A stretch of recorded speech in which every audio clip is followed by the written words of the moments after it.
أشهد أن لا إله إلا الله وحده لا شريك له وأشهد أن محمدا عبده ورسوله أما بعد فأعوذ بالله من الشيطان الرجيم بسم الله الرحمن الرحيم الحمد لله رب العالمين الرحمن الرحيم مالك يوم الدين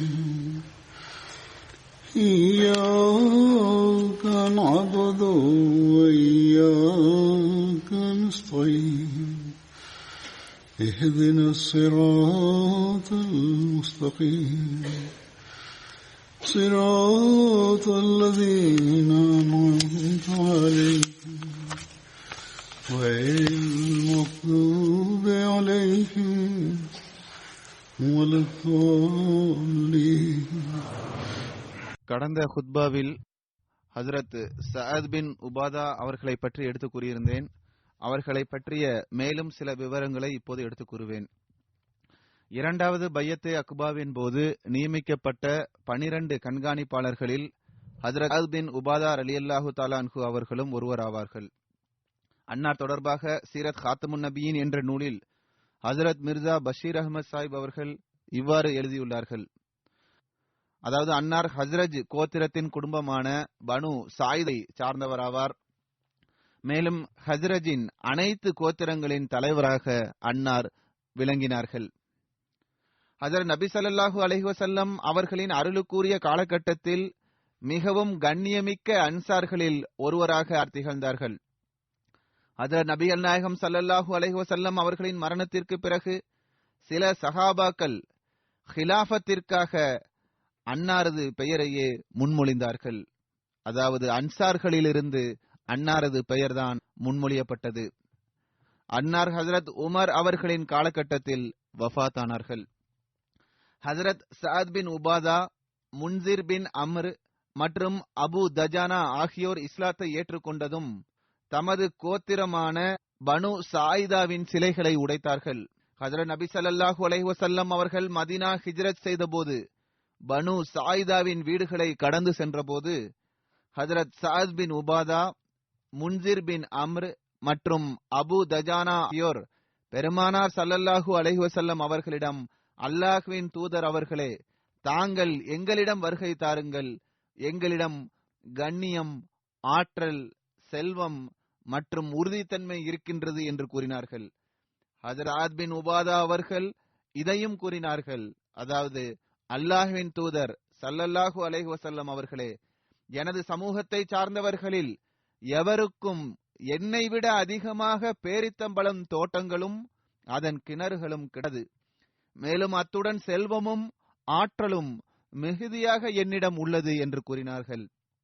எனவே பெருமானார் ஸல்லல்லாஹு அலைஹி வஸல்லம் அவர்கள், இந்த ஒட்டகத்திற்கு வழிவிடுங்கள், இது இறைவன் புறமிருந்து நியமிக்கப்பட்டுள்ளது, இது எங்கு சென்றாலும் தனது விருப்பத்திற்கேற்பவே செல்லும் என்று கூறினார்கள்.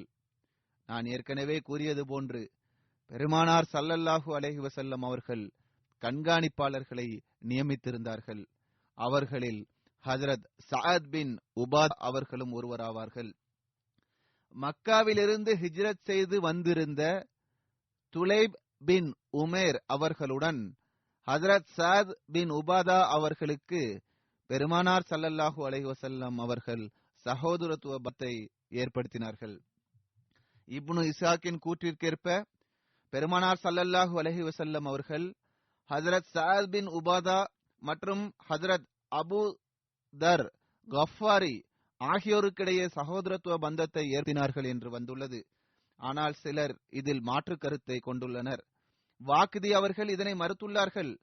ஏனென்றால் இதற்கேற்ப பெருமானார் ஸல்லல்லாஹு அலைஹி வஸல்லம் அவர்கள் பதர் போருக்கு முன்பாக சஹாபாக்களிடையே சகோதரத்துவ பந்தத்தை ஏற்படுத்தினார்கள்.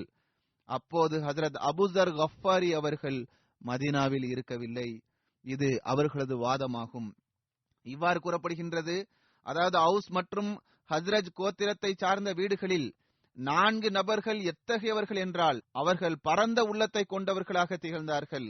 அவர்கள் துலைம், அவர்களது மகனான உபாதா, பிறகு அவர்களது மகனான சஅத், பிறகு அவர்களது மகனான கைஸ் ஆகியோர் அவர்.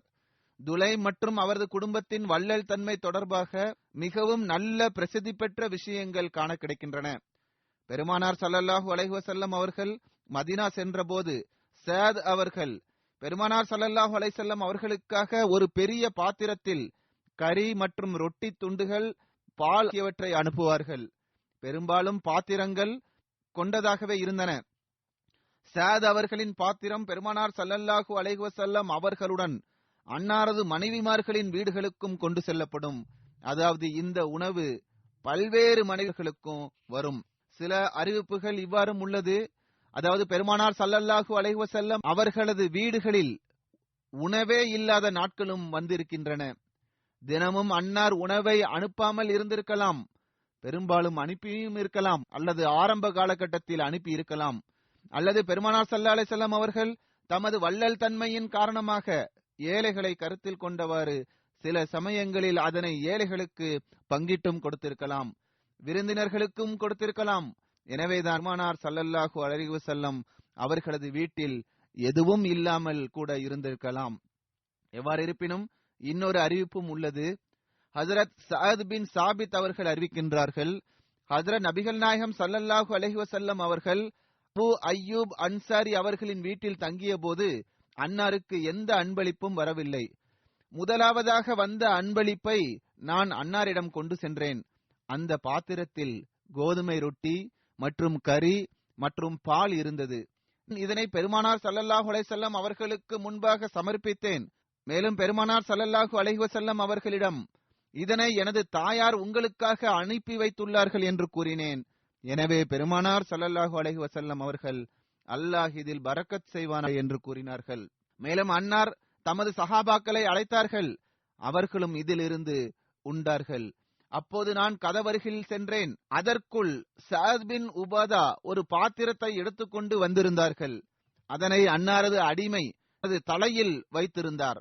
அது மிக பெரிய பாத்திரமாக இருந்தது. நான் ஹஜ்ரத் அபூ அய்யூப் அவர்களின் கதவருகில் நின்று கொண்டேன். அதில் என்ன இருக்கின்றது என்று பார்ப்பதற்காக நான் அந்த பாத்திரத்தின் துணியை அகற்றினேன். அதில் எலும்பும் மாமிசமும் இருந்தது. அதனை அன்னாரது அடிமை பெருமானார் ஸல்லல்லாஹு அலைஹி வஸல்லம் அவர்களிடத்தில் கொண்டு வந்தார். ஹஜ்ரத் சஅத் கூறுகின்றார்கள், நாங்கள் பனு மாலிக் பின் நஜ்ஜாரின் வீடுகளில் தங்கியிருந்தோம். எங்களில் 3 அல்லது 4 நபர்கள் நபி ஸல்லல்லாஹு அலைஹி வஸல்லம் அவர்களிடத்தில் ஒருவர் மற்றொருவராக உணவை எடுத்துக்கொண்டு செல்வோம். நபி ஸல்லல்லாஹு அலைஹி வஸல்லம் அவர்கள் 7 மாதங்கள் வரை ஹஜ்ரத் அய்யூப் அன்சாரி அவர்களின் வீட்டில்தான் தங்கினார்கள். இந்த நாட்களில் ஹஜ்ரத் சஅத் பின் உபாத், ஹஜ்ரத் அசத் பின் ஜராரா ஆகியோரின் பாத்திரங்கள் தினமும் அன்னாருக்கு வந்து கொண்டிருந்தன. இங்கு இதனையும் விளக்கி விடுகின்றேன். அதாவது ஆரம்பத்தில் உணவு தினமும் வந்து கொண்டிருந்தது. 7 மாதங்கள் வரை தொடர்ச்சியாக வந்தது. இதற்கு பிறகு வந்திருக்கலாம், ஆனால் ஆரம்பத்தில் வந்தது போன்று தொடர்ச்சியாக வந்திருக்காது. அவர்கள் கூறுகின்றார்கள், இது தொடர்பாக ஹஜ்ரத் உம்மே அய்யூப் அவர்களிடம் பெருமானார் ஸல்லல்லாஹு அலைஹி வஸல்லம் அவர்கள் உங்களிடத்தில் தான் தங்கினார்கள். எனவே அன்னாருக்கு மிகவும் பிடித்தமான உணவு எது என்பதை நீங்களே கூறுங்கள் என்று அன்னாரிடம் கூறப்பட்டது. அதற்கு அவர்கள், பெருமானார் ஸல்லல்லாஹு அலைஹி வஸல்லம் அவர்கள் ஒருபோதும் ஒரு குறிப்பிட்ட உணவை உண்பதற்கு கட்டளையிட்டதாகவோ அல்லது அது சமைக்கப்பட்டதாகவோ நான் கண்டில்லை. மேலும் அன்னாருக்கு முன்பாக கொண்டு வரப்பட்ட உணவில் அன்னார் குறை இருப்பதையும் வெளிப்படுத்தியதாகவோ நான் கண்டதில்லை. அவர்கள் கூறுகின்றார்கள், அபூ அய்யூப் அவர்கள் என்னிடம் கூறினார்கள், அதாவது ஒரு நாள் இரவில் ஹஜ்ரத் சஅத் அவர்கள் பெருமானார் ஸல்லல்லாஹு அலைஹி வஸல்லம் அவர்களுக்காக ஒரு பாத்திரத்தை அனுப்பினார்கள். அதில் ஒரு வகையான குழம்பு இருந்தது. அன்னார் அதை அருந்தினார்கள். இதை தவிர வேறு ஒருபோதும் அன்னார் முழுமையாக குடித்ததாக நான் கண்டதில்லை. பிறகு நாங்களும் பெருமானார் ஸல்லல்லாஹு அலைஹி வஸல்லம் அவர்களுக்காக இதனையே சமைத்தோம். அதாவது இந்த உணவை கொண்டு வாருங்கள், இதில் இந்த குறை இருக்கின்றது என்று அன்னார் ஒருபோதும் கூறியதில்லை. ஆனால் இந்த உணவு அன்னாருக்கு பிடித்திருந்தது. அன்னார் மிகவும் விருப்பத்துடன் இதனை உண்டார்கள், பருகினார்கள். பிறகு சஹாபாக்களுக்கு பெருமானார் ஸல்லல்லாஹு அலைஹி வஸல்லம் அவர்கள் இதனை அதிகமாக விரும்புகின்றார்கள் என்பது தெரிந்ததும் அதற்கேற்பவே அவர்களும் சமைத்தார்கள். அவர்கள் கூறுகின்றார்கள், நாங்கள் பெருமானார் ஸல்லல்லாஹு அலைஹி வஸல்லம் அவர்களுக்காக கோதுமை மற்றும் கரியினால் தயார் செய்யப்படும் ஒரு பிரசித்தி பெற்ற உணவை சமைத்து வந்தோம். அது அன்னாருக்கு மிகவும் பிடித்திருந்தது. இரவு சாப்பிடும் போது அன்னாருடன் 5 to 16 நபர்கள் வரை உடன் இருப்பார்கள். உணவின் அளவை பொறுத்து அவர்களது எண்ணிக்கை இருக்கும். பெருமானார் ஸல்லல்லாஹு அலைஹி வஸல்லம் அவர்கள் ஹஜ்ரத் அபூதர் அன்சாரி அவர்களின் வீட்டில் தங்கியது தொடர்பாக ஹஜ்ரத் மிர்சா பஷீர் அஹமது சாஹிப் அவர்களும் இவ்வாறு எழுதியுள்ளார்கள். அவர்கள் கூறுகின்றார்கள், இந்த வீட்டில்தான் அன்னார் 7 மாதங்கள் வரை தங்கியிருந்தார்கள். இப்னு இஸ்ஹாக்கின் அறிவிப்பு என்னவென்றால், ஹிஜ்ரி 2ஆம் ஆண்டு சஃபர் மாதம் வரை பெருமானார் ஸல்லல்லாஹு அலைஹி வஸல்லம் அவர்கள் இங்கு தங்கியிருந்தார்கள்.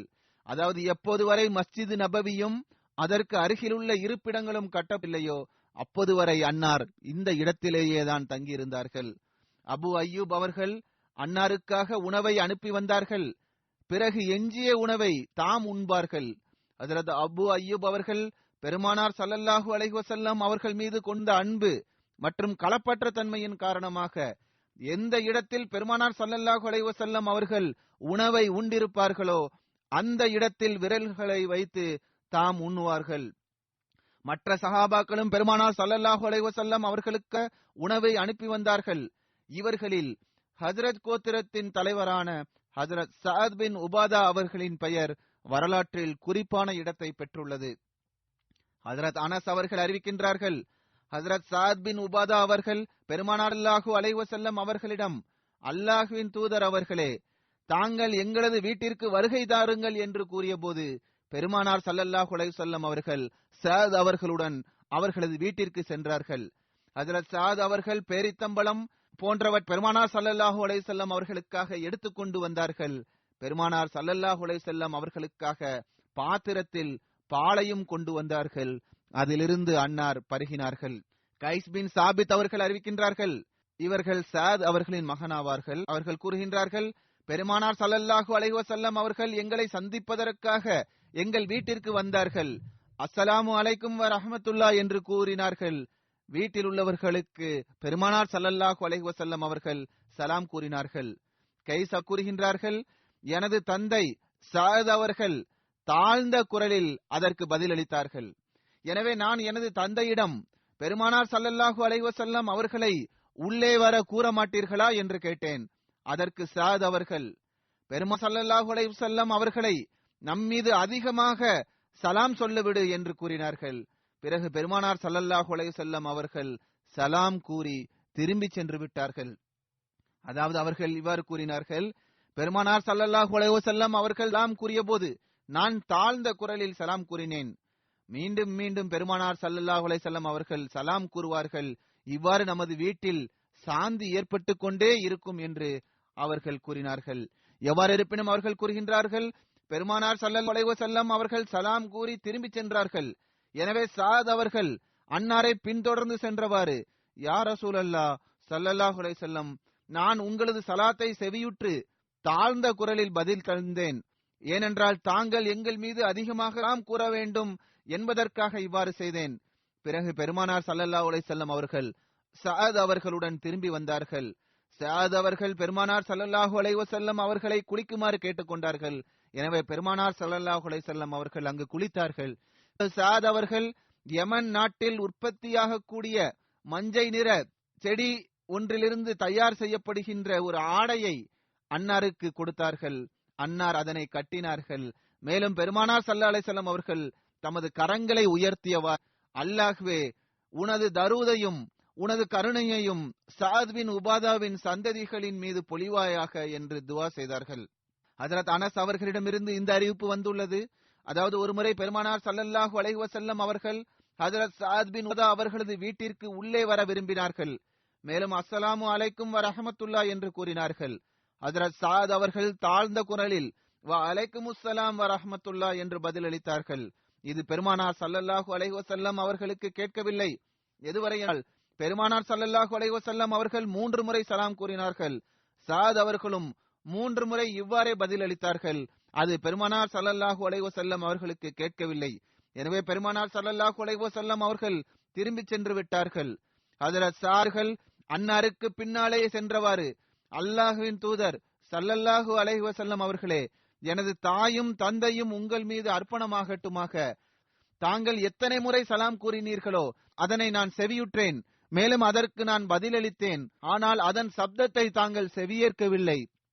நான் உங்களது சாந்தி மற்றும் பரக்கத்தின் துவாக்களை அதிகமாக பெற விரும்பினேன் என்று கூறினார்கள். பிறகு பெருமானார் ஸல்லல்லாஹு அலைஹி வஸல்லம் அவர்களை தமது வீட்டிற்கு அழைத்து சென்றார்கள். பெருமானார் ஸல்லல்லாஹு அலைஹி வஸல்லம் அவர்களுக்கு கிஸ்மிஸை கொடுத்தார்கள்.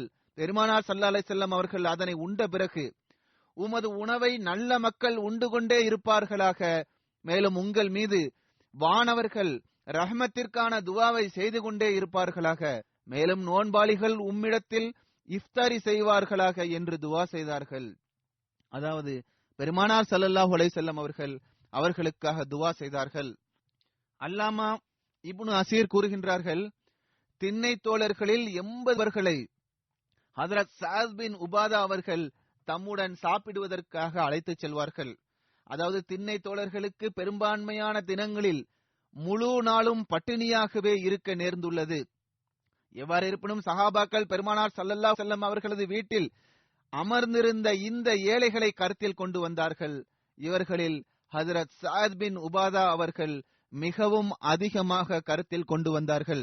பெருமானார் ஸல்லல்லாஹு அலைஹி வஸல்லம் அவர்கள் மதீனா வருகை தந்த 1 வருடத்திற்கு பிறகு சஃபர் மாதத்தில் மதீனாவிலிருந்து மக்காவிற்கு செல்லும் பகுதியில், அதாவது ஜஹ்ஃபாவிலிருந்து 23 மைல் தொலைவில் உள்ள அப்வா என்ற இடத்திற்கு அன்னார் சென்றார்கள். இந்த இடத்தில் பெருமானார் ஸல்லல்லாஹு அலைஹி வஸல்லம் அவர்களின் தாயார் ஹஜ்ரத் ஆமினா அவர்களின் கபரும் உள்ளது. அன்னாரது கொடி வெள்ளை நிறத்தில் இருந்தது. இந்த சந்தர்ப்பத்தில் பெருமானார் ஸல்லல்லாஹு அலைஹி வஸல்லம் அவர்கள் மதீனாவில் ஹஜ்ரத் சஅத் பின் உபாதா அவர்களை தமது பிரதிநிதியாக நியமித்தார்கள், அல்லது அமீராக நியமித்தால். அப்வா போரின் மற்றொரு பெயர் வதான் போர் என்பதாகும். சீரத் காத்தமுன் நபியின் என்ற நூலில் ஹஜ்ரத் மிர்சா பஷீர் அஹ்மத் சாஹிப் அவர்கள் வதான் போர் தொடர்பாக இவ்வாறு எழுதியுள்ளார்கள். பெருமானார் ஸல்லல்லாஹு அலைஹி வஸல்லம் அவர்களின் நடைமுறை என்னவென்றால், சில நேரங்களில் சஹாபாக்களை தம்முடன் அழைத்துச் செல்வார்கள். மேலும் சில நேரங்களில் ஏதாவது ஒரு சஹாபியின் தலைமையில் படையை அனுப்பி வைப்பார்கள். வரலாற்றாசிரியர்கள் இந்த 2 திட்டத்திற்கும் வெவ்வேறு பெயரை வழங்கியுள்ளார்கள். எனவே எந்த திட்டத்தில் பெருமானார் ஸல்லல்லாஹு அலைஹி வஸல்லம் அவர்கள் கலந்து கொண்டாலோ அதற்கு கஸ்வா என்றும், எதில் அன்னார் கலந்து கொள்ளவில்லையோ அதற்கு சரியா அல்லது பாஸ் என்றும் பெயர் வைத்துள்ளனர். ஆனால் இதனை நினைவில் கொள்ள வேண்டும், கஸ்வா அல்லது சரியா ஆகிய இரண்டிற்கும் வாளினால் போர் செய்வதற்காகவே வெளியேற வேண்டும் என்பது அவசியம் இல்லை. அதாவது வாளால் ஜிஹாத் செய்வதற்காக வெளியேற வேண்டும் என்பது கட்டாயம் அல்ல. மாறாக அன்னார் போரின் நிலையில் பங்கு பெற்றிருந்தால் அத்தகைய பயணத்தை கஸ்வா என்று கூறப்படுகின்றது. அது போர் செய்ய வேண்டும் என்பதற்காக குறிப்பு வெளியேறாமல் இருந்தாலும் சரியே. மேலும் அன்னாரது கட்டளைக்கேற்ப ஏதாவது ஒரு குழு பயணத்தை மேற்கொண்டிருந்தாலும் சரியா அல்லது பாஸ் என்று வரலாற்று ஆசிரியர்கள் கூறுகின்றனர். இதன் நோக்கம் போர் செய்ய வேண்டும் என்பதற்காக இல்லை என்றாலும் சரியே. ஆனால் சிலர் அறியாமையினால் ஒரு கஸ்வாயையும் சரியாவையும் போர் செய்வதற்காகவே சென்றார்கள் என்று கருதிவிடுகின்றனர். இது சரியல்ல. இதனை நான் கூறிவிட்டேன். அதாவது வாளால் செய்யப்படும் போருக்கான அனுமதி ஹிஜ்ரத்தின் 2வது ஆண்டு சஃபர் மாதத்தில் அருளப்பட்டது. கடந்த குத்பாவில் நான் எடுத்து கூறியுள்ளேன். குறைஷிகளின் கொலை செய்யும் எண்ணம் மற்றும் அவர்களின் அபாயகரமான நடவடிக்கைகள் ஆகியவற்றிற்கு எதிராக முஸ்லிம்களை பாதுகாப்பதற்காக உடனடியாக நடவடிக்கை எடுப்பது அவசியமாக இருந்தது. எனவே பெருமானார் ஸல்லல்லாஹு அலைஹி வஸல்லம் இந்த மாதத்தில் முஹாஜிரின்களின் ஒரு குழுவை தம்முடன் அழைத்துக் கொண்டு அல்லாஹ்வின் பெயரை கூறியவாறு மதீனாவிலிருந்து வெளியேறினார்கள். வெளியேறுவதற்கு முன்பாக அன்னார் தமக்கு பின்னால் ஹஜ்ரஜின் தலைவரான சஅத் பின் உபாதா அவர்களை மதீனாவின் அமீராக நியமித்தார்கள். மேலும் மதீனாவிலிருந்து தெற்கு பகுதி வழியாக மக்கா செல்லும் வழியில் சென்றார்கள். இறுதியில் வதான் என்ற இடத்தை அன்னார் அடைந்தார்கள். இதன் விளக்கத்தை இதற்கு முன்பும் எடுத்து கூறிவிட்டேன். இந்த பகுதியில் பனு ஜம்ராவை சேர்ந்தவர்கள் வசித்து வந்தனர். இந்த கோத்திரம் பனு கனானாவின் ஒரு கிளையாகும். இவ்வாறு இந்த மக்கள் குறைஷிகளின் சகோதரராக திகழ்ந்தார்கள். இங்கு வந்த பிறகு பெருமானார் ஸல்லல்லாஹு அலைஹி வஸல்லம் அவர்கள் பனு ஜம்ராவின் தலைவர்களுடன் பேச்சுவார்த்தை நடத்தினார்கள். மித்த விருப்பத்துடன் இருவருக்கும் இடையில் ஒரு ஒப்பந்தம் போடப்பட்டது. அதன் நிபந்தனைகள் இவ்வாறாகும். அதாவது பனு ஜம்ராவை சார்ந்தவர்கள் முஸ்லிம்களுடன் நட்பு ரீதியான தொடர்பை வைக்க வேண்டும். மேலும் முஸ்லிம்களுக்கு எதிராக எந்த எதிரிக்கும் உதவி செய்யக்கூடாது. பெருமானார் ஸல்லல்லாஹு அலைஹி வஸல்லம் அவர்கள் பனு ஜம்ராவை சார்ந்தவர்களை முஸ்லிம்களின் உதவிக்காக அழைக்கும் போது அவர்கள் உடனடியாக வர வேண்டும். மற்றொரு புறம் முஸ்லிம்கள் தரப்பிலிருந்து இந்த உடன்படிக்கை செய்யப்பட்டது. அதாவது அனைத்து முஸ்லிம்களும் பனு ஜம்ராவை சார்ந்தவர்களுடன் நட்பு ரீதியிலான தொடர்பை வைக்க வேண்டும். தேவைப்படும் போது அவர்களுக்கு உதவி செய்ய வேண்டும். இந்த உடன்படிக்கை முறையாக எழுதப்பட்டது. இரு தரப்பினரும் இதில் கையெழுத்திட்டனர். மேலும் 15 நாட்களுக்கு பிறகு பெருமானார் ஸல்லல்லாஹு அலைஹி வஸல்லம் அவர்கள் அங்கிருந்து திரும்பி சென்றார்கள்.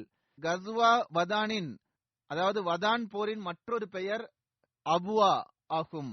ஏனென்றால் வதான் என்ற இடத்திற்கு அருகில்தான் அபுவா என்ற பகுதியும் உள்ளது. பெருமானார் ஸல்லல்லாஹு அலைஹி வஸல்லம் அவர்களின் தாயாரின் மரணம் இந்த இடத்தில்தான் நிகழ்ந்தது. வரலாற்று ஆசிரியர்கள் சொல்கின்றனர், அதாவது பெருமானார் ஸல்லல்லாஹு அலைஹி வஸல்லம் அவர்கள் இந்த போரில் பனு ஜம்ராவுடன் மக்கத்து குறைஷிகளையும் கருத்தில் கொண்டிருந்தார்கள்.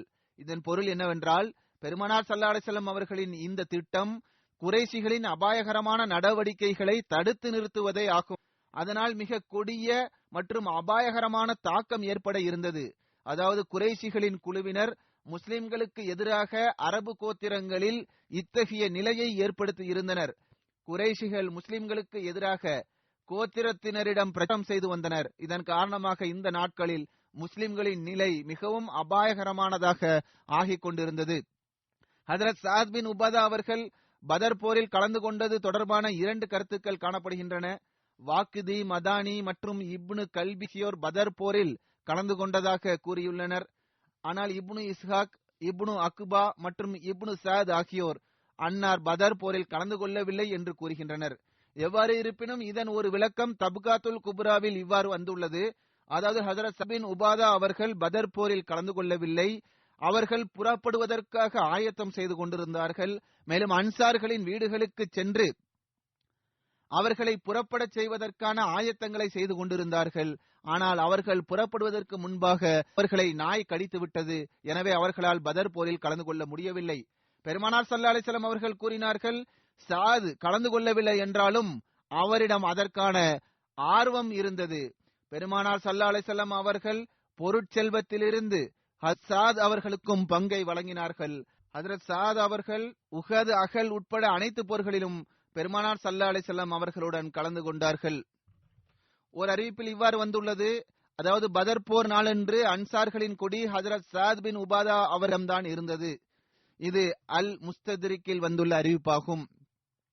பதர் போருக்கு செல்வதற்கு முன்பு ஹஜ்ரத் சஅத் அவர்கள் அசப் என்ற பெயருடைய ஒரு வாளை பெருமானார் ஸல்லல்லாஹு அலைஹி வஸல்லம் அவர்களுக்கு அன்பளிப்பாக வழங்கினார்கள். பெருமானார் ஸல்லல்லாஹு அலைஹி வஸல்லம் அவர்கள் பதர் போரில் இந்த வாளை கொண்டே கலந்து கொண்டார்கள். பெருமானார் ஸல்லல்லாஹு அலைஹி வஸல்லம் அவர்களுக்கு ஒரு கழுதையையும் ஹஜ்ரத் சஅத் பின் உபாதா அவர்கள் அன்பளிப்பாக வழங்கினார்கள். பெருமானார் ஸல்லல்லாஹு அலைஹி வஸல்லம் அவர்களிடம் 7 வாள்கள் இருந்தன. இதன் ஒரு பெயர் ஜால் ஃபுசூல் ஆகும். அதன் நீளத்தின் காரணமாக இந்த பெயர் அதற்கு வழங்கப்பட்டு இருந்தது. இதனை ஹஜ்ரத் சஅத் அவர்கள் பெருமானார் ஸல்லல்லாஹு அலைஹி வஸல்லம் அவர்கள் பதர் போருக்காக வெளியேறிய போது கொடுத்து அனுப்பினார்கள். இந்த வாள் இரும்பால் ஆனதாகும். இதனைத்தான் பெருமானார் ஸல்லல்லாஹு அலைஹி வஸல்லம் அபு ஷாம் என்ற யூதனிடம் தானியங்களுக்கு பகரமாக அடகு வைத்திருந்தார்கள். தானியம் 30 சாஹ் அளவு கொண்டதாகும். மேலும் 1 வருடத்திற்காக கடனாக பெற்றிருந்தார்கள். இப்னு அப்பாஸ் அவர்கள் அறிவிக்கின்றார்கள், ஹஜ்ரத் நபி ஸல்லல்லாஹு அலைஹி வஸல்லம் அவர்களின் கொடி ஹஜ்ரத் அலி அவர்களிடம் இருந்தது. மேலும் அன்சார்களின் கொடி ஹஜ்ரத் சஅத் பின் உபாதா அவர்களிடம் இருந்தது. போர் கடுமையாக நடைபெறும் போது பெருமானார் ஸல்லல்லாஹு அலைஹி வஸல்லம் அவர்கள் அன்சார்களின் கொடியின் கீழ் இருப்பார்கள். அதாவது அன்சார்கள் தரப்பிலிருந்து போர் வலுவாக நடைபெறும். ஏனென்றால் பெருமானார் ஸல்லல்லாஹு அலைஹி வஸல்லம் அவர்கள் அங்குதான் இருப்பார்கள். ஹஜ்ரத் உசாமா பின் ஸைத் அவர்கள் அறிவிக்கின்றார்கள், ஹஜ்ரத் நபி ஸல்லல்லாஹு அலைஹி வஸல்லம் அவர்கள் கம்பிளியால் போர்த்தப்பட்டிருந்த ஒரு கழுதையில் பயணம் செய்தார்கள். அன்னார் உசாமா பின் ஸைத் அவர்களை தமக்கு பின்னால் அமர்த்தினார்கள். ஹஜ்ரத் சஅத் பின் உபாதா அவர்களின் உடல் நலம் விசாரிப்பதற்காக சென்று கொண்டிருந்தார்கள். ஏனென்றால் இந்த நாட்களில் அன்னார் நோயுற்று இருந்தார்கள். ஹஜ்ரத் சஅத் பனு ஹாரிஸ் பின் ஹஸ்ரஜ் முஹல்லாவில் இருந்தார்கள். இந்த சம்பவம் பதர் போர் நடைபெறுவதற்கு முன்னுள்ள சம்பவமாகும். ஹஜ்ரத் உசாமா அவர்கள் கூறி வந்தார்கள், அதாவது நாங்கள் சென்றபோது அப்துல்லா பின் உபை பின் சலூல் அமர்ந்த ஒரு சபையை கடந்தோம். இந்த சம்பவத்தின் போது அப்துல்லா பின் உபை பின் சலூல் முஸ்லீமாகவில்லை. எவர் இருப்பினும் பெருமானார் ஸல்லல்லாஹு அலைஹி வஸல்லம் அவர்கள் பயண வாகனத்தில் அமர்ந்தவாறு சென்று கொண்டிருந்தார்கள். அப்போது அங்கிருந்த தூசி அந்த சபையில் விழுந்தது. அவர்கள் அங்கு அமர்ந்திருந்தால் அப்போது அப்துல்லா பின் உபை பின் சலூல் தமது மூக்கை போர்வையினால் போர்த்தியவாறு தூசியை கிளப்பாதீர்கள் என்று கூறினார். பெருமானார் ஸல்லல்லாஹு அலைஹி வஸல்லம் அவர்கள் அவரிடம் அஸ்ஸலாமு அலைக்கும் என்று கூறினார்கள். பிறகு கழுதையிலிருந்து இறங்கினார்கள். அண்ணா அவர்களை இஸ்லாத்தின் பக்கம் அழைத்தார்கள். அவர்களுக்கு திருக்குரானை படித்து காட்டினார்கள்.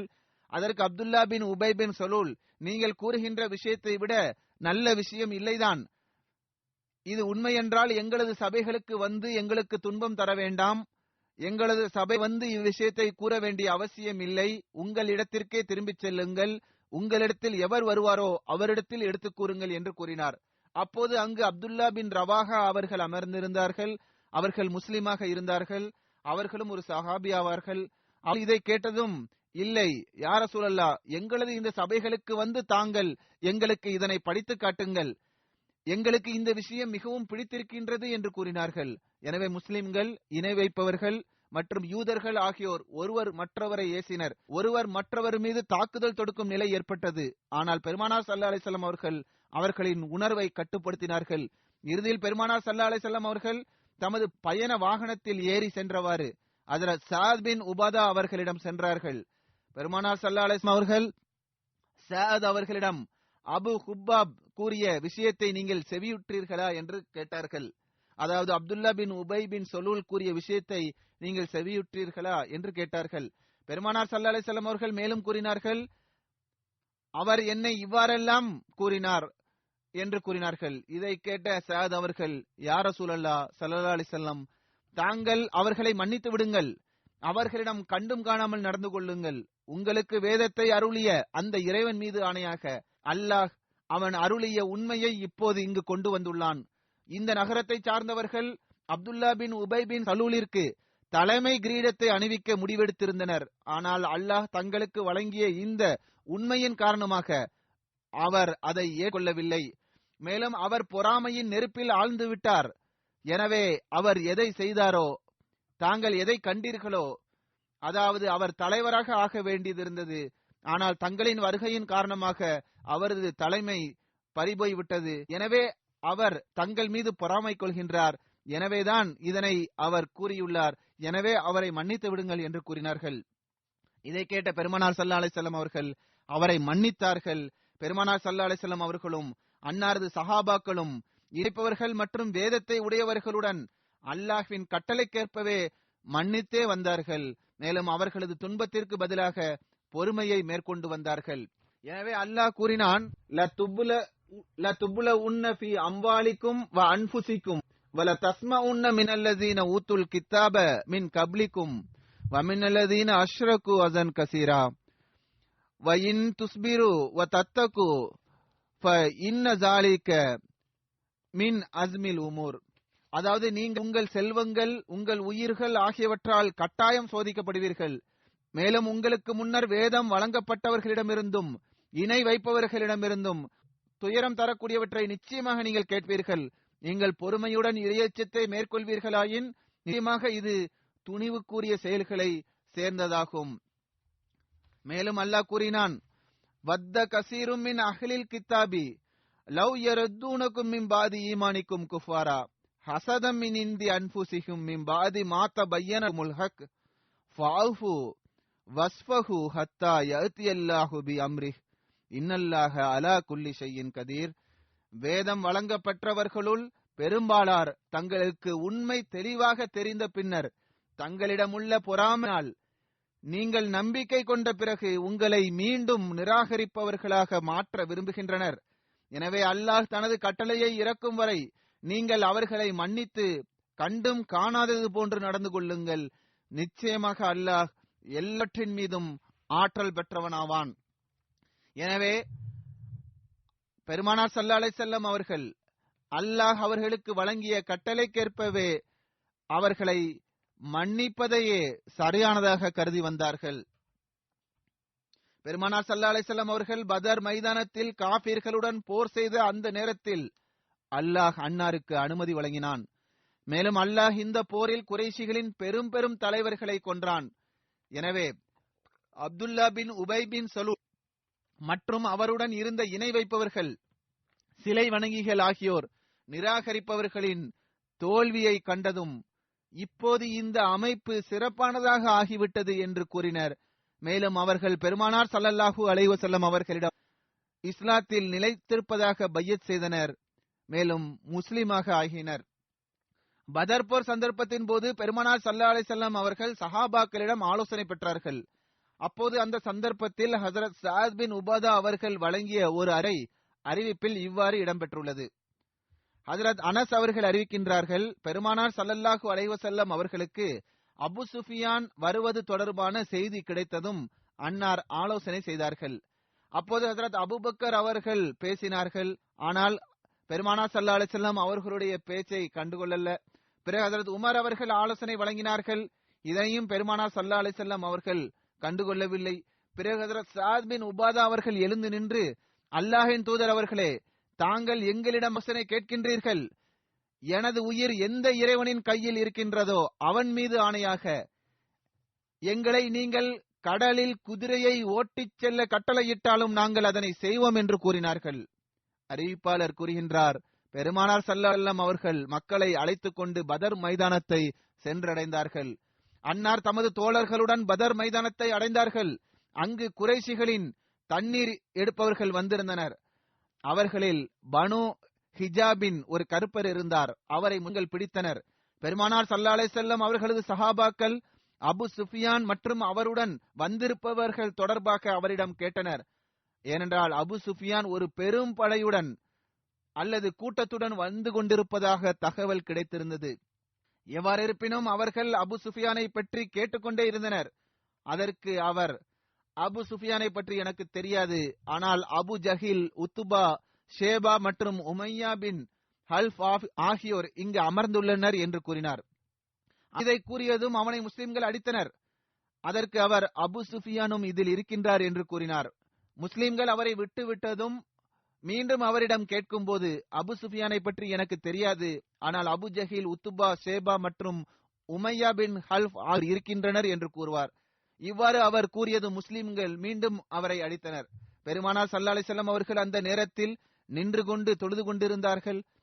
பிறகு சலாம் கொடுத்தார்கள்.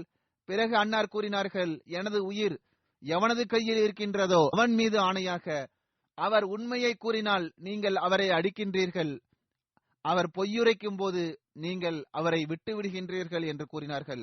அறிவிப்பாளர் கூறுகின்றார், பெருமானார் ஸல்லல்லாஹு அலைஹி வஸல்லம் அவர்கள் கூறினார்கள், இந்த சிறுவன் சரியானதையே கூறுகின்றான் என்று கூறினார்கள். மேலும் அன்னார் கூறினார்கள், இது இன்ன நபர் விழக்கூடிய இடமாகும். அதாவது எதிரியின் பெயரை கூறி இது இந்த நபர் விழக்கூடிய இடமாகும் என்று அன்னார் கூறினார்கள். அறிவிப்பாளர் அறிவிக்கின்றார், அன்னார் தமது கரத்தை பூமியில் வைத்தார்கள். அதே இடத்தில் தான் எதிரிகள் மரணித்து விழுந்தார்கள். அந்த இடத்தை விட்டு இங்கும் அங்கும் விழவில்லை. பெருமானார் ஸல்லல்லாஹு அலைஹி வஸல்லம் அவர்கள் எங்கு தமது கைகளை வைத்து அடையாளமிட்டார்களோ அங்குதான் அவர்கள் மரணித்து விழுந்தார்கள். உஹது போருக்கு முன்பாக ஒரு ஜும்மாவின் நாளில் மாலை பொழுதில் ஹஜ்ரத் சஅத் பின் மாஸ், ஹஜ்ரத் உஸைத் பின் ஹுசைர் மற்றும் ஹஜ்ரத் சஅத் பின் உபாதா ஆகியோர் மஸ்ஜித் நபவியில் ஆயுதங்களை அணிந்தவாறு பெருமானார் ஸல்லல்லாஹு அலைஹி வஸல்லம் அவர்களின் கதவருக காலை பொழுது வரை பாதுகாப்பு வழங்கினார்கள். உஹது போருக்காக பெருமானார் ஸல்லல்லாஹு அலைஹி வஸல்லம் அவர்கள் மதீனாவில் இருந்து வெளியேறிய போது அன்னார் தமது குதிரையில் பயணம் செய்தார்கள். மேலும் அம்பை தமது தோளில் வைத்திருந்தார்கள். மேலும் வாளை தமது கையில் வைத்திருந்தார்கள். பிறகு ஹஜ்ரத் சஅத் பின் மாஸ் மற்றும் ஹஜ்ரத் சஅத் பின் உபாதா ஆகியோர் பெருமானார் ஸல்லல்லாஹு அலைஹி வஸல்லம் அவர்களுக்கு முன்பாக ஓடினார்கள். இந்த இரண்டு சஹாபாக்களும் போர்க்கவசங்களை அணிந்திருந்தனர். மற்றவர் பெருமானார் ஸல்லல்லாஹு அலைஹி வஸல்லம் அவர்களது வலதுபுறமும் இடதுபுறமும் இருந்தார்கள். ஹஜ்ரத் மிர்சா பஷீர் அஹ்மத் சாஹிப் அவர்கள் உஹது போரின் நிலைமைகளை பற்றி எடுத்துக் கூறியவாறு எழுதுகின்றார்கள், பெருமானார் ஸல்லல்லாஹு அலைஹி வஸல்லம் அவர்கள் சஹாபாக்களின் ஒரு பெரும் படையுடன் அசர் தொழுகைக்கு பிறகு மதீனாவிலிருந்து வெளியேறினார்கள். அவுஸ் மற்றும் ஹஸ்ரஜ் கோத்திரத்தின் தலைவர்களான சாத் பின் மாஸ் மற்றும் சாத் பின் உபாதா ஆகியோர் அன்னாரது பயண வாகனத்திற்கு முன்பாக மெதுமெதுவாக ஓடி வந்தார்கள். மற்ற சஹாபாக்கள் வலதுபுறமும் இடதுபுறமும் மற்றும் பின்புறமும் நடந்து வந்தார்கள். உஹது போர் சந்தர்ப்பத்தின் போது பெருமானார் ஸல்லல்லாஹு அலைஹி வஸல்லம் அவர்களுடன் நிலைத்து நின்ற சஹாபாக்களில் ஹஜ்ரத் சாத் பின் உபாதா அவர்களும் ஆவார்கள். பெருமானார் ஸல்லல்லாஹு அலைஹி வஸல்லம் அவர்கள் உஹது போரிலிருந்து மதீனா வந்ததும் தமது குதிரையிலிருந்து இறங்கிய போது ஹஜ்ரத் சாத் பின் மாஸ் மற்றும் ஹஜ்ரத் சாத் பின் உபாதா ஆகியோரின் உதவியுடன் தமது வீட்டிற்கு சென்றார்கள். காயங்கள் ஏற்பட்டிருந்தன. இந்த நிலையில் பெருமானார் ஸல்லல்லாஹு அலைஹி வஸல்லம் அவர்கள் இறங்கிய போது அந்த இருவரது உதவியை அன்னார் பெற்றார்கள். ஹஜ்ரத் ஜாபிர் பின் அப்துல்லா அவர்கள் கூறுகின்றார்கள், ஹம்ரவுல் அசது போரில் எனது வழிப்பாதையின் உணவாக பேரித்தம்பளம் இருந்தது. ஹம்ரவுல் அசது போர் ஹிஜ்ரி 3ஆம் ஆண்டு ஷவ்வால் மாதம் நடைபெற்றது. உஹது போரிலிருந்து திரும்பிய போது குறைஷிகள் ரவுஹா என்ற இடத்தில் தங்கினார்கள். ரவுஹா மதீனாவிலிருந்து 36 மைல் தொலைவில் உள்ள ஒரு பகுதியாகும். இந்த இடத்தில் குறைஷிகளுக்கு இந்த எண்ணம் வந்தது, அதாவது முஸ்லிம்களுக்கு இழப்பு அதிகமாக ஏற்பட்டுள்ளது, எனவே திரும்பி மதீனாவின் மீது திடீர் தாக்குதல் நடத்த வேண்டும். மேலும் முஸ்லிம்களால் அதனை எதிர்கொள்ள முடியாது, ஏனென்றால் அவர்களுக்கு பெரும் இழப்பு ஏற்பட்டுள்ளது என்று கருதினர். ஒருபுறம் பெருமானார் ஸல்லல்லாஹு அலைஹி வஸல்லம் அவர்கள் குறைஷிகளை பின்தொடர்ந்து சென்றவாறு ஹம்ரவுல் அசத் அடைந்தார்கள். மேலும் அன்னாருக்கு குறைஷிகளின் எண்ணம் பற்றியும் தெரிய வந்தது. எனவே பெருமானார் ஸல்லல்லாஹு அலைஹி வஸல்லம் அவர்கள் அவர்களை பின்தொடர்ந்து செல்லுமாறு கூறினார்கள். ஹம்ரவுல் அசதிலிருந்து 8 மைல் தொலைவில் துல் ஹலீஃபா என்ற இடம் உள்ளது. அங்கு பெருமானார் ஸல்லல்லாஹு அலைஹி வஸல்லம் அவர்களின் இந்த செய்தி குறைஷி படையினருக்கு தெரிய வந்ததும் அவர்கள் மக்காவை நோக்கி ஓடினர். முஸ்லிம்கள் தமது பலவீனத்தின் நிலையிலும் நம்மீது தாக்குதல் தொடுக்க வருகின்றனர் என்பதை பார்த்து அவர்கள் ஓடினர். ஹஜ்ரத் சாத் பின் உபா அவர்கள் 30 ஒட்டகங்களையும் பேரித்தம்பளங்களையும் கொண்டு வந்தார்கள். அறிவிப்பாளர் எழுதுகின்றார், அவர்கள் ஒட்டகத்தையும் கொண்டு வந்திருந்தார்கள். அதனை சில நாட்களில் 2 என்றும் சில நாட்களில் 3 என்றும் அறுபட்டது. மேலும் அவர்கள் அதனை உண்டனர். பனு நசீர் போர் ஹிஜ்ரி 4ஆம் ஆண்டு ரபியுல் அவ்வல் மாதத்தில் நடைபெற்றது. பெருமானார் ஸல்லல்லாஹு அலைஹி வஸல்லம் அவர்கள் யூதர்களின் பனு நசீர் கோத்திரத்தின் கோட்டைகளை 15 நாட்கள் வரை சிறைபிடித்திருந்தார்கள். பெருமானார் ஸல்லல்லாஹு அலைஹி வஸல்லம் அவர்கள் கைபரை போன்று அவர்களை நாடு கடத்தினார்கள். இந்த சந்தர்ப்பத்தில் பொருட்செல்வம் கிடைத்தது.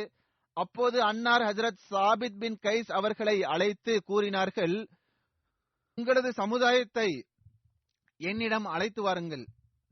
எனவே ஹஜ்ரத் சாபித் பின் கைஸ் அவர்கள் பெருமானார் ஸல்லல்லாஹு அலைஹி வஸல்லம் அவர்களிடம், யா ரசூலல்லாஹ் ஸல்லல்லாஹு அலைஹி வஸல்லம், ஹஜ்ரஜ் கோத்திரத்தினரையா என்று கேட்டார்கள். அதற்கு பெருமானார் ஸல்லல்லாஹு அலைஹி வஸல்லம் அவர்கள், இல்லை, அனைத்து அன்சார்களையும் அழையுங்கள் என்று கூறினார்கள். எனவே அவர்கள் அவுஸ் மற்றும் ஹஜ்ரஜ் கோத்திரத்தின் அனைத்து அன்சார்களையும் அழைத்தார்கள். பிறகு பெருமானார் ஸல்லல்லாஹு அலைஹி வஸல்லம் அவர்கள் அல்லாஹ்வை புகழ்ந்தார்கள். அவனே புகழ்வதற்கு தகுதியானவன். பிறகு அன்சார்கள் முஹாஜிரீன்களுக்கு எவ்வாறெல்லாம் பேருபகாரம் செய்துள்ளார்கள் என்பது பற்றி எடுத்துக் கூறினார்கள். அதாவது, நீங்கள் முஹாஜிரீன்களை உங்களது வீடுகளில் தங்க வைத்தீர்கள், உங்களது உணர்வை விட முஹாஜிரீன்களுக்கு முக்கியத்துவம் வழங்கியீர்கள் என்றெல்லாம் கூறினார்கள். மேலும் பெருமானார் ஸல்லல்லாஹு அலைஹி வஸல்லம் அவர்கள் கூறினார்கள், நீங்கள் விரும்பினால் நான் பனு நசீரிடமிருந்து பெற்ற பொருட்செல்வத்தில் பாதியை உங்களுக்கும் பாதியை முஹாஜிரீன்களுக்கும் சமமாக பங்கிட்டு கொடுத்து விடுவேன். இந்த செல்வம் நிராகரிப்பவர்களுடன் எவ்வித போரும் நடைபெறாத நிலையில் முஸ்லிம்களுக்கு கிடைத்திருந்தது. அன்னார் கூறினார்கள், இந்த நிலைமையில் முஹாஜிரீன்கள் உங்களது வீட்டிலேயே தங்குவார்கள். மேலும் நீங்கள் விரும்பினால் இந்த செல்வத்தை முஹாஜிரீன்களுக்கே நான் பங்கிட்டு கொடுப்பேன். அதாவது சரிசமமாக பங்கிட்டு கொடுத்தால் சரிதான். அதாவது எவ்வாறு முன்பு நீங்கள் நல்ல முறையில் அவர்களுடன் நடந்து கொண்டீர்களோ அவ்வாறே முஹாஜிரீன்களிடமும் இப்போதும் நடந்து கொள்ள வேண்டும். உங்களுக்கிடையேயான சகோதரத்துவம் நிலை பெற்றிருக்கும். ஆனால் நீங்கள் விரும்பினால் நான் இந்த செல்வத்தை முஹாஜிர்களுக்கு மட்டுமே பங்கிட்டு கொடுத்தால் பிறகு இதன் விளைவாக அவர்கள் உங்களது வீடுகளிலிருந்து வெளியேறி விடுவார்கள். அனைத்து செல்வமும் அவர்களுக்கு கிடைக்கும். ஆனால் அவர்கள் உங்களது வீடுகளிலிருந்து வெளியேறி விடுவார்கள். முன்பு இருந்தது போன்று எவ்வித உரிமையும் இருக்கா என்று பெருமானார் ஸல்லல்லாஹு அலைஹி வஸல்லம் அவர்கள் கூறினார்கள். இதற்கு ஹஜ்ரத் சாத் பின் உபாதா ரலியல்லாஹு தஆலா மற்றும் ஹஜ்ரத் சாத் பின் மாஸ் ஆகிய இருவரும் பெருமானார் ஸல்லல்லாஹு அலைஹி வஸல்லம் அவர்களிடம், யா ரசூலல்லாஹ் ஸல்லல்லாஹு அலைஹி வஸல்லம், தாங்கள் இந்த செல்வத்தை முஹாஜிரின்களுக்கே பங்கிட்டு கொடுத்து விடுங்கள். அவர்கள் எங்களது வீடுகளில் முன்பு இருந்தது போன்றே இருப்பர். எங்களுக்கு எந்த தேவையும் இல்லை. தாங்கள் இந்த அனைத்து செல்வத்தையும் முஹாஜிரின்களிடம் பங்கிட்டு கொடுத்து விடுங்கள். அன்சார்களுக்கு கொடுக்க வேண்டிய அவசியம் இல்லை. ஆனால் அவர்களுக்கு உரிமையை, முஹாஜிரின் மற்றும் அன்சார்களுக்குரிய சகோதரத்துவத்தின் உரிமையை, எங்களது வீடுகளுக்கு வந்து செல்லக்கூடிய அந்த உரிமை முன்பு இருந்தது போன்று இப்போதும் நிலைத்திருக்கும் என்று கூறினார்கள். எனவே அனைத்து அன்சார்களும் உரத்த குரலில், யா ரசூலல்லாஹ் ஸல்லல்லாஹு அலைஹி வஸல்லம், நாங்கள் திருப்தி கொள்கின்றோம், மேலும் நாங்கள் தலை வணங்குகின்றோம் என்று கூறினர். எனவே பெருமானார் ஸல்லல்லாஹு அலைஹி வஸல்லம் அவர்கள், அல்லாஹ்வே, அன்சார்கள் மீதும் அன்சார்களின் பிள்ளைகள் மீதும் கருணை காட்டுவாயாக என்று துவா செய்தார்கள். அல்லாஹ் பெருமானார் ஸல்லல்லாஹு அலைஹி வஸல்லம் அவர்களுக்கு வழங்கிய அந்த பொருட்செல்வத்தை அன்னார் முஹாஜிரின்களுக்கு பங்கிட்டு கொடுத்தார்கள். மேலும் அன்சாரை சார்ந்த 2 சஹாபாக்களை தவிர வேறு எவருக்கும் எதுவும் கொடுக்கப்படவில்லை. ஏனென்றால் அவரும் தேவையுடையவர்களாக இருந்தனர். அவர்கள் ஹஜ்ரத் சாஹல் பின் ஹனீஃப் மற்றும் ஹஜ்ரத் அபு தஜானா ஆகியோர் ஆவர். மேலும் பெருமானார் ஸல்லல்லாஹு அலைஹி வஸல்லம் அவர்கள் சாத் பின் மாஸ் அவர்களுக்கு அபு ஹக்கீக்கின் வாளை கொடுத்தார்கள். ஹஜ்ரத் சாத் அவர்களின் தாயார் ஹஜ்ரத் ஹம்சா பின்த் மசூத் ஒரு பெண் சஹாபி ஆவார். அவர்களது மரணம் நபி ஸல்லல்லாஹு அலைஹி வஸல்லம் அவர்கள் தௌமியத்துல் ஜண்டல் போருக்காக சென்றிருந்த போது நிகழ்ந்தது. இந்த போர் ஹிஜ்ரி 5ஆம் ஆண்டு ரபியுல் மாதத்தில் நிகழ்ந்தது. ஹஜ்ரத் சாத் அவர்கள் இந்த போரில் பெருமானார் ஸல்லல்லாஹு அலைஹி வஸல்லம் அவர்களுடன் இருந்தார்கள். சயீத் பின் முஸையப் அவர்கள் அறிவிக்கின்றார்கள், ஹஜ்ரத் சாத் பின் உபாதா அவர்களின் தாயார் மரணமடைந்த போது பெருமானார் ஸல்லல்லாஹு அலைஹி வஸல்லம் அவர்கள் மதீனாவிற்கு வெளியே இருந்தார்கள். சாத் அவர்கள் பெருமானார் ஸல்லல்லாஹு அலைஹி வஸல்லம் அவர்களிடம், எனது தாயார் மரணமடைந்து விட்டார்கள், எனவே அவர்களது ஜனாதா தொழுகையை தாங்கள் தொழ வைக்க வேண்டும் என்று நான் விரும்புகின்றேன் என்று கூறினார்கள். எனவே பெருமானார் ஸல்லல்லாஹு அலைஹி வஸல்லம் அவர்கள் அவர்களது ஜனாதா தொழுகையை வைத்தார்கள். அவரது தாயார் மரணமடைந்து 1 மாதம் கழிந்திருந்தது. 1 மாதத்திற்கு பிறகு அவர்களுக்கு இது பற்றிய செய்தி வந்தடைந்தது. ஹஜ்ரத் இப்னு அப்பாஸ் அவர்கள் அறிவிக்கின்றார்கள், சாத் பின் உபாதா அவர்கள் பெருமானார் ஸல்லல்லாஹு அலைஹி வஸல்லம் அவர்களிடம் ஒரு காணிக்கை தொடர்பாக கேட்டார்கள். அது அவர்களது தாயார் தொடர்பானதாகும். அவர்கள் அதனை நிறைவேற்றுவதற்கு முன்பாகவே மரணமடைந்து விட்டார்கள். எனவே பெருமானார் ஸல்லல்லாஹு அலைஹி வஸல்லம் அவர்கள், நீங்கள் அவர்கள் சார்பாக அதனை நிறைவேற்றுங்கள் என்று கூறினார்கள். ஹஜ்ரத் சயீத் பின் முஸையப் கூறுகின்றார்கள், ஹஜ்ரத் சாத் பின் உபாதா அவர்கள் பெருமானார் ஸல்லல்லாஹு அலைஹி வஸல்லம் அவர்களிடத்தில் வந்து, எனது தாயார் மரணமடைந்து விட்டார்கள், அவர்கள் வசியத் செய்யவில்லை, எனவே நான் அவர்கள் சார்பாக சதகா செய்தால் அது அவர்களுக்கு பயனளிக்குமா என்று கேட்டார்கள். அதற்கு பெருமானார் ஸல்லல்லாஹு அலைஹி வஸல்லம் அவர்கள் ஆம் என்று கூறினார்கள். எனவே அவர்கள் எத்தகைய சதகா மிகச் சிறந்தது என்று பெருமானார் ஸல்லல்லாஹு அலைஹி வஸல்லம் அவர்களிடம் கேட்டபோது பெருமானார் ஸல்லல்லாஹு அலைஹி வஸல்லம் அவர்கள் தண்ணீரை கொடு என்று கூறினார்கள்.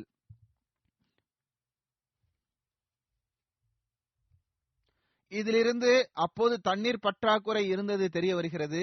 எவ்வாறு இருப்பினும் இன்னொரு அறிவிப்பில் வருகிறது, அதாவது ஹஜ்ரத் சாத் அவர்கள் ஒரு கிணற்றை தோண்டச் செய்தார்கள். மேலும் இது உம்மே சாத் சார்பாகும் என்றும் அன்னார் கூறினார்கள். அதாவது அவர்களது பெயரில் அதனை தொடரச் செய்தார்கள். அல்லாமா அபு தய்யூப் ஷம்சுல் ஹக் அவர்கள் அபு தாவூதின் விளக்க உரையில் எழுதியுள்ளார்கள், பெருமானார் ஸல்லல்லாஹு அலைஹி வஸல்லம் அவர்கள் மிகச் சிறந்த சதகா தண்ணீராகும் என்று கூறினார்கள். அதாவது ஹஜ்ரத் சாத் அவர்களிடம் நீங்கள் தண்ணீரை விளம்புங்கள் என்று கூறினார்கள். இதன் காரணம் என்னவென்றால், அந்த நாட்களில் தண்ணீர் பற்றாக்குறை இருந்தது, அல்லது மற்ற அனைத்தையும் விட தண்ணீரின் தேவை மிக அதிகமாக தேவைப்பட்டது. அவர்கள் எழுதுகின்றார்கள், தண்ணீரை சதக்காவாக கொடுப்பதை அன்னார் இதனால் மிகச் சிறந்ததாக ஆக்கினார்கள். ஏனென்றால் இது மார்க்க மற்றும் உலக விவகாரங்களுக்கு மிகச் சிறந்த நன்மையை பயக்கக்கூடிய ஒன்றாகும், குறிப்பாக இந்த நாடுகளில். எனவேதான் அல்லாஹ் இந்த வசனத்தில் இந்த அருட்கொடை தொடர்பாக அன்ஸல்னா மினஸ் ஸமாஇ மாஅன் தஹூரா என்று கூறியுள்ளான். அதாவது நாம் வானத்திலிருந்து தூய்மையான தண்ணீரை இறக்கினோம் என்று கூறினான். மதீனாவில் தண்ணீர் மிகவும் சிறந்ததாக விளங்கியது. வெயிலின் காரணமாகவும் தண்ணீர் பற்றாக்குறையின் காரணமாகவும் தண்ணீரை மிகவும் விலை மதிப்பு மிக்கதாக கருதப்பட்டு வந்தது. இன்றும் கூட கருதப்படுகிறது. அரசாங்கங்களும் கூட இதனை கருத்தில் கொள்ள வேண்டும் என்று கூறுகின்றது. எவ்வாறு இருப்பினும் இது மட்டுமல்லாமல் அன்னார் தண்ணீர் கிணறை தோண்டச் செய்தார்கள். ஹஜ்ரத் இப்னு அப்பாஸ் அவர்கள் அறிவிக்கின்றார்கள், ஹஜ்ரத் சஅத் பின் உபாதா பனு சாயிதாவை சார்ந்தவர் ஆவார். அவர்களது தாயார் மரணமடைந்த போது அவர்கள் அங்கு இருக்கவில்லை. பெருமானார் ஸல்லல்லாஹு அலைஹி வஸல்லம் அவர்களிடத்தில் வந்து, யா ரசூலல்லாஹ் ஸல்லல்லாஹு அலைஹி வஸல்லம், எனது தாயார் மரணமடைந்து விட்டார்கள், அப்போது நான் அவர்களுடன் இருக்கவில்லை, அல்லது நான் வந்த பிறகுதான் எனக்கு இது தெரிய வந்தது என்று கூறினார்கள். அதாவது முதலில் நான் பயணத்தில் இருந்தார்கள் என்று கூறினேன். அவர்கள் பயணத்தில் இருக்கும்போது தெரிய வந்தோ அல்லது அதற்கு பிறகு தெரிய வந்ததா எதுவாக இருப்பினும் அவர்களது தாயாரின் மரணத்தின் போது அவர்கள் அங்கு இருக்கவில்லை. அவர்கள் கூறுகின்றார்கள், எனவே நான் அவர்களுக்காக சதக்கா கொடுப்பது அவர்களுக்கு நன்மை பயக்குமா நான் கேட்டேன். அதற்கு பெருமானார் ஸல்லல்லாஹு அலைஹி வஸல்லம் அவர்கள் ஆம் என்று கூறினார்கள். எனவே நான் பெருமானார் ஸல்லல்லாஹு அலைஹி வஸல்லம் அவர்களிடம், யா ரசூலல்லாஹ் ஸல்லல்லாஹு அலைஹி வஸல்லம், நான் உங்களை சாட்சியாக ஆக்குகின்றேன், எனது மஹராப் என்ற தோட்டத்தவர்களுக்காக சதக்காவாக வழங்குகின்றேன் என்று கூறினார்கள். சதக்கா மற்றும் தான தர்மங்கள் செய்வது மற்றும் ஏழைகளுக்கு உதவி செய்வது ஆகியவற்றில் ஹஜ்ரத் சஅத் பின் உபாதா அவர்கள் பரந்த உள்ளத்தை கொண்டிருந்தார்கள். இவருக்கு குறிப்பு இன்னும் இருக்கின்றது, இன்ஷா அல்லாஹ் பிறகு எடுத்துக் கூறுவேன்.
الحمد لله نحمده ونستعينه ونستغفره ونؤمن به ونتوكل عليه ونعوذ بالله من شرور أنفسنا ومن سيئات أعمالنا من يهده الله فلا مضل له ومن يضلل فلا هادي له ونشهد أن لا إله إلا الله ونشهد أن محمدا عبده ورسوله عباد الله رحمكم الله إن الله يأمر بالعدل والإحسان